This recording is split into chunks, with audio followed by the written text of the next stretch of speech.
Let's get ready to rumble!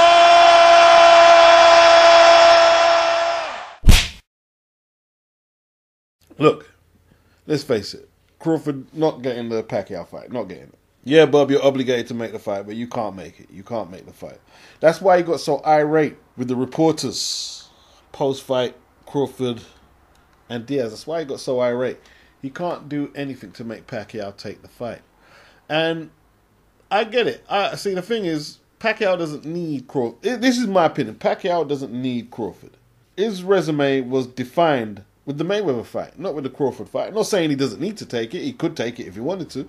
But I have Crawford ahead of him in the pound-for-pound stakes, just on the strength that Manny doesn't want that work. Your promoter wants to make the fight. You don't want it. I've got Crawford ahead of him. I've got Crawford high up in the top positions. He doesn't have the same resume as Ward, but I think his current form is better, in my opinion, a little better. So no, you don't have the big money fight right now, but, you know, I've got Crawford in high standing. That performance was excellent, what I saw. You know, when he's at range, he boxes beautifully.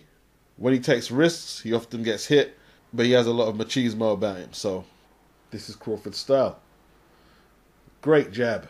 Put a great jab on that kid, Diaz. Great combination punching of the lefty. He didn't switch much in his fight. He actually started playing with Diaz, who in many people's eyes outpointed Peterson, just didn't get the decision.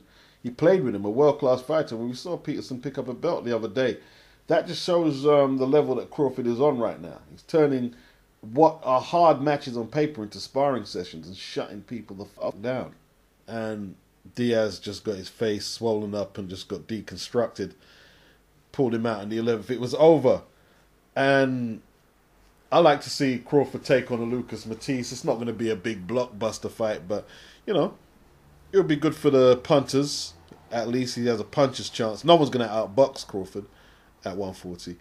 Maybe in Dongo could be an interesting look. No, forget Matisse. Let's get the unification, man. In Dongo. Get in Dongo, all 4 belts. And, you know, Crawford will cut his own knee shot, man. I don't think Pacquiao's washed up, but I just don't see him beating Crawford at this stage. And, you know, Freddie Roach ain't stupid, man. He ain't gonna put him in with Crawford. I mean, he get his ass whooped. I don't see them taking it. I've got Crawford a good favorite to beat Pacquiao. Yeah? The Ndongo fight is very interesting. Very interesting. 4 belts on the line. Ndongo doesn't look like a pushover to me. Could be interesting. The Spence fight at 147 is really good for Crawford. Great fight. Excellent fight. Why not? I don't really like doing the thing, well, if Roman could be pound for pound, why couldn't Spence? But I am going to be, if Roman Gonzalez was pound for pound #1, then you can't tell me Spence isn't at least in the top 2. You can't tell me that. You can't tell me anything, any kind of reasoning I'm going to listen to. Spence looks like one of them boxers they're waiting to lose to tell us, see, he wasn't all that, but he's beating really good opposition, but he made a unification fight with an unbeaten guy like Postel look like a sparring session. He's done that in a few fights now. His last flawed performance was against Gamboa. But he looks like he's ironed out any deficiencies in that and come back a lot stronger.